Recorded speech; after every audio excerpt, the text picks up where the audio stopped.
পতাকা খোলার প্রতিবাদে আক্রান্ত বিজেপি কর্মী। হাওড়ায় বিজেপি কর্মীকে বেধড়ক মারধরের অভিযোগ। বিজেপি কর্মীকে মারধরের অভিযোগ তৃণমূলের বিরুদ্ধে। টাঙানো পতাকা খুলছিলেন তৃণমূল কর্মী অমিত দাস।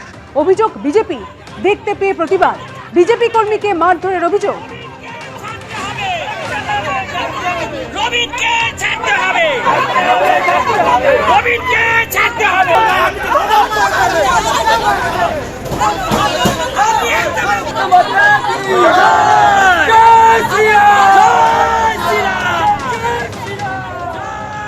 পতাকা খোলার প্রতিবাদ আক্রান্ত বিজেপি কর্মী। হাওড়ায় বিজেপি কর্মীকে বেধড়ক মারধরের অভিযোগ। বিজেপি কর্মীকে মারধরের অভিযোগ তৃণমূলের বিরুদ্ধে। টাঙানো পতাকা খুলছিলেন তৃণমূল কর্মী অমিত দাস। অভিযোগ বিজেপি দেখতে পেয়ে প্রতিবাদ। বিজেপি কর্মীকে মারধরের অভিযোগ। এমনকি মাকে বাঁচাতে এসে আক্রান্ত বিজেপি কর্মীর ছেলেও। সাকরাইল থানায় অভিযোগ দায়ের। আর এই ঘটনায় গ্রেপ্তার করা হয়েছে 3 জনকে।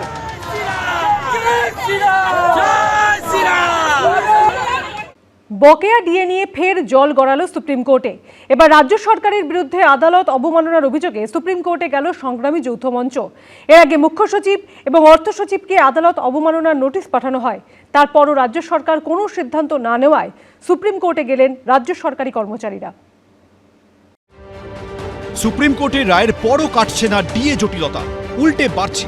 সুপ্রিম কোর্টের নির্দেশ সত্ত্বেও রাজ্য সরকার এখনো বকেয়া ডিএ মেটায়নি, ফলে ফের জল গড়ালো সুপ্রিম কোর্টে। এবার আদালত অবমাননার অভিযোগে সুপ্রিম কোর্টে গেল সংগ্রামী যৌথ মঞ্চ। রাজ্য সরকারের বিরুদ্ধে দায়ের হলো আদালত অবমাননার মামলা। সর্বোচ্চ আদালত নির্দেশ দিলেও রাজ্য সরকারি কর্মীদের বকেয়া ডিএর কোনো অংশই এখনো দেয়নি রাজ্য সরকার। 5ই ফেব্রুয়ারি ডিএ মামলায় সুপ্রিম কোর্ট রায় দিয়েছিল রাজ্য সরকারি কর্মচারীদের বকেয়া ডিএর 25% অবিলম্বে মেটাতে হবে। বাকি টাকা কিভাবে কখন দেওয়া হবে সেটা ঠিক করতে কমিটি তৈরি করে দেয় সর্বোচ্চ আদালত। তারপর 2 সপ্তাহ কাটতে চলল, এখনো রাজ্য সরকারি কর্মচারীদের বকেয়া ডিএ মেটানো হয়নি। এই আবহেই এবার দায়ের হলো আদালত অবমাননার মামলা। গতকাল রাত্রেবেলায় আমরা আদালত অবমাননার মামলা করেছি এবং আগামী দিনে বৃহত্তর কর্মচারী ঐক্য এই দাবিতে পথে নামবে, সেই বিষয়েও আমরা খুব তাড়াতাড়ি ঘোষণা করব। 25% যে ডিএ সেইটা যেহেতু ইমিডিয়েট কমপ্লায়েন্স হয়নি, সেই জন্য আমরা 13ই ফেব্রুয়ারি নোটিশ করেছিলাম। 3 দিন সময় দিয়েছিলাম from the date of receipt. সোমবার দিন আমরা স্পিড পোস্ট ট্র্যাক রিপোর্টে দেখেছি যে গভর্নমেন্টের তরফ থেকে নোটিশ রিসিভ করা হয়েছে। তারপরে 3 দিন পেরিয়ে গেছে, কোনো কমপ্লায়েন্স হয়নি। তাই জন্য আমরা সুপ্রিম কোর্টের কাছে দ্বারস্থ হয়েছি আদালত অবমাননার মামলা হিসেবে 25% ডিএর জন্য। সুপ্রিম কোর্টে রায় আসার পর থেকেই ডিএ নিয়ে রাজ্য সরকারের উপর ক্রমাগত চাপ বাড়াচ্ছে সরকারি কর্মচারীদের সংগঠন। সুপ্রিম কোর্টের রায়ের 1 সপ্তাহ পরও রাজ্য সরকার বকেয়া ডিএর 25% না মেটানোয় এর আগে মুখ্য সচিব এবং অর্থ সচিবকে আদালত অবমাননার নোটিশ পাঠানো হয়।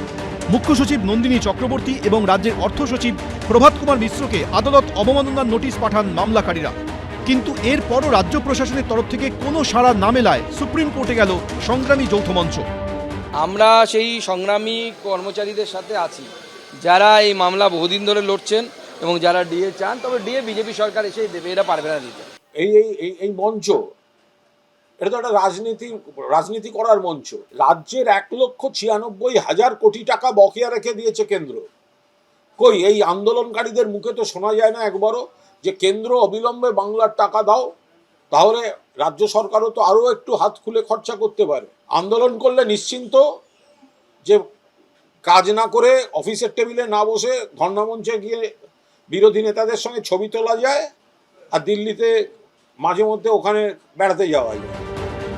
5ই ফেব্রুয়ারি ডিএ মামলার রায় সুপ্রিম কোর্ট বলে 2008 থেকে 2019 পর্যন্ত রাজ্য সরকারি কর্মীদের বকেয়া ডিএর 25% অবিলম্বে মেটাতে হবে। এর পাশাপাশি অবসরপ্রাপ্ত বিচারপতির নেতৃত্বে 4 সদস্যের কমিটি গঠন করে দিয়েছে সুপ্রিম কোর্ট। 25% বকেয়া ডিএ মেটানোর পর বাকি টাকা কিভাবে কখন দেওয়া হবে তা ঠিক করবে এই কমিটি। 6ই মার্চের মধ্যে কমিটিকে তা করতে হবে। 31শে মার্চের মধ্যে বাকি বকেয়া টাকার প্রথম কিস্তি দিয়ে দিতে হবে। এরপর 2 সপ্তাহ পেরিয়ে গেছে, এখনো পর্যন্ত বকেয়া ডিএর কোনো অংশই দেয়নি রাজ্য সরকার। এই পরিস্থিতিতে এবার রাজ্য সরকারের বিরুদ্ধে আদালত অবমাননার অভিযোগে সুপ্রিম কোর্টে গেল রাজ্য সরকারি কর্মচারীদের সংগঠন। বিজেন্দ্র সিংহ, সৌভিক মজুমদার, অনির্বাণ বিশ্বাস, এবিপি আনন্দ। সুপ্রিম কোর্ট নির্দেশ দেওয়ার পরও কেস ডায়েরি হস্তান্তর করছে না রাজ্য পুলিশ। বেলডাঙ্গা কাণ্ডের তদন্ত নিয়ে এবার হাইকোর্টে এই অভিযোগ জানালো এনআইএ। কেন হস্তান্তর করা হচ্ছে না কেস ডায়েরি, এই নিয়ে চলছে রাজনৈতিক তরজাও। বেলডাঙ্গায় অশান্তির ঘটনা তদন্তে এখনও কেস ডায়েরি হস্তান্তর না হওয়ায় এনআইএর সঙ্গে রাজ্য পুলিশের সংঘাত আরও চরমে উঠল। এই নিয়ে শুক্রবারও হাইকোর্টে অভিযোগ জানালো কেন্দ্রীয় তদন্তকারী সংস্থা। এনআইএ তরফে অভিযোগ করা হলো সুপ্রিম কোর্টের নির্দেশের পরেও কেস ডায়েরি হস্তান্তর করা হচ্ছে না। এনআইএর আইনজীবী কোর্টে জানিয়েছে কোর্ট কান ধরে করাবে। এটা তো এমনি সোজা হাতে তো সোজা আঙুলে তো ঘি ওঠে না পশ্চিমবঙ্গে। পশ্চিমবঙ্গে আঙুলটা বাঁকা করতে হয়, এটাকে বাঁকা করেই করতে হবে, কোর্টকে বলতে হবে কান ধরে দেওয়ার জন্য। নন্দলাল হয়ে গেছে তো আমাদের রাজ্য সরকার। ঝাড়খণ্ডে এক বাঙালি শ্রমিকের রহস্য মৃত্যু এবং বিহারে এক শ্রমিকের আক্রান্ত হওয়ার অভিযোগে 16 এবং 17 জানুয়ারি বেলাগাম তাণ্ডব চলে বেলডাঙ্গায়। রাস্তা অবরোধ, রেল অবরোধ, ভাঙচুর, সংবাদ মাধ্যমের ওপর হামলা কিছুই বাদ যায়নি। 31 জানুয়ারি এই ঘটনা তদন্তভার হাতে নেয় এনআইএ। জানিয়ে হাইকোর্ট থেকে সুপ্রিম কোর্ট হয়ে আবার হাইকোর্টেই ফিরেছে মামলা। মামলায় ইউএপিএ যুক্ত করার সপক্ষে কি তথ্য প্রমাণ রয়েছে তা কলকাতা হাইকোর্টে জানানোর জন্য 11 ফেব্রুয়ারি এনআইএকে নির্দেশ দেয় সুপ্রিম কোর্ট। শুক্রবার হাইকোর্টের প্রধান বিচারপতি সুজয় পাল এবং বিচারপতি চৈতালি চট্টোপাধ্যায় দাসের এজলাসে সেই মামলার শুনানি ছিল, যেখানে এনআইএ তরফে অভিযোগ করা হয় কেস ডায়েরি হস্তান্তরের ওপর কোনো স্থগিতাদেশ দেয়নি সুপ্রিম কোর্ট, কিন্তু বেলডাঙ্গা মামলায় এখনও তাদের কেস ডায়েরি দেয়নি রাজ্য পুলিশ। সুপ্রিম কোর্টের নির্দেশের পরেও কেস ডায়েরি হস্তান্তর করা হচ্ছে না, অভিযোগ করা হয় এনআইএ তরফে। অবিলম্বে তাদের যাতে কেস ডায়েরি হস্তান্তর করা হয় আদালতের কাছে সেই আর্জিও জানান এনআইএর আইনজীবী। কিন্তু কেস ডায়েরি হস্তান্তর করতে এতদিন সময় নিচ্ছে কেন রাজ্য পুলিশ? এটা আইনি বিষয়, কেন কি সেগুলো না দেখে এটা রাজনৈতিক কোনো মন্তব্য নয়। যেটা আইনের মধ্যে একটা বিষয় চলছে, নিশ্চয়ই সেটা যারা রাজ্যের পক্ষে রয়েছেন বা অন্য আইনজীবীরা তারা সেটা নিশ্চিতভাবে ব্যাখ্যা করবেন, তার সঙ্গে দলের রাজনীতির কোনো সম্পর্ক নেই। এর আগে বৃহস্পতিবার এনআইএর বিশেষ আদালতে কেন্দ্রীয় তদন্তকারী সংস্থার আইনজীবী জানিয়েছিলেন কেস ডায়েরি হস্তান্তরের জন্য মুর্শিদাবাদের পুলিশ সুপারের সঙ্গে তাদের ডিআইজির কথা হয়েছিল, কিন্তু এখনও তা দেওয়া হয়নি। অন্যদিকে কেস ডায়েরি হস্তান্তরের জন্য 26 ফেব্রুয়ারি পর্যন্ত সময় আছে বলে দাবি করেন সরকারি আইনজীবী। তার আগে 24 ফেব্রুয়ারি মঙ্গলবার হাইকোর্টে বেলডাঙ্গা মামলার শুনানি রয়েছে। সৌভিক মজুমদার ও জয়ন্ত পালের রিপোর্ট, এবিপি আনন্দ। সিবিআই এর তদন্তের গতি শ্লথ। আরজি করে নিহত চিকিৎসকের পরিবারের আবেদন খারিজ করে দিয়ে মামলার পর্যবেক্ষণে বলল শিয়ালদা আদালত। আদালতের নির্দেশ, 15 মাস ধরে তদন্ত চলছে, তদন্তের গতি আরও বাড়াতে হবে। আদালতের পর্যবেক্ষণ থেকে স্পষ্ট কাজ করেনি সিবিআই, প্রতিক্রিয়া নিহত চিকিৎসকের পরিবারের। কর্মরত তরুণী চিকিৎসককে ধর্ষণ করে নৃশংস খুনের মামলায় assistant sub inspector Anup Dutta সহ একাধিক ব্যক্তির গ্রেফতারি চেয়ে আদালতের দ্বারস্থ হয়েছেন নিহত চিকিৎসকের বাবা মা। শুক্রবার সেই আবেদন খারিজ করে দিয়ে একাধিক পর্যবেক্ষণ করল শিয়ালদা এসিজেএম আদালত। বৃহস্পতিবার এই মামলার শুনানি হয় বিচারক অরিজিৎ মণ্ডলের এজলাসে। নিহত চিকিৎসকের পরিবারের আইনজীবী বলেন, এই মামলায় সিবিআই নিজেই বৃহত্তর ষড়যন্ত্রের অংশ। সেই কারণেই অ্যাসিস্ট্যান্ট সাব ইন্সপেক্টর অনুপ দত্তকে গ্রেফতার করা হয়নি। অনুপের নির্দেশেই ওই মামলায় সাজাপ্রাপ্ত সঞ্জয় রায় আরজিকর মেডিকেল কলেজ হাসপাতালে গিয়েছিলেন। ঘটনার দিন রাতে যে 4 চিকিৎসকের সঙ্গে নিহত চিকিৎসক খাবার খেয়েছিলেন তাদেরকেও গ্রেফতার করা হয়নি। আবেদনে সিবিআই এর ভূমিকা নিয়ে প্রশ্ন তোলার পাশাপাশি কয়েকজনকে গ্রেফতার করে জেরা করার আবেদন করেন নিহত চিকিৎসকের মা বাবা। শুক্রবার সেই আবেদন খারিজ করে দিয়ে আদালত বলে, সিবিআই এর সব দিক ভালো করে দেখা উচিত ছিল। সিবিআই এর তদন্তের গতি স্লথ ছিল, 15 মাস ধরে তদন্ত করছে, তদন্তের গতি আরও বাড়াতে হবে। সিবিআই যে কোনো কাজ করেনি, আজকে এই কোর্টের রায়েতেও সেটা পরিষ্কার পরিচ্ছন্ন হয়ে গেছে।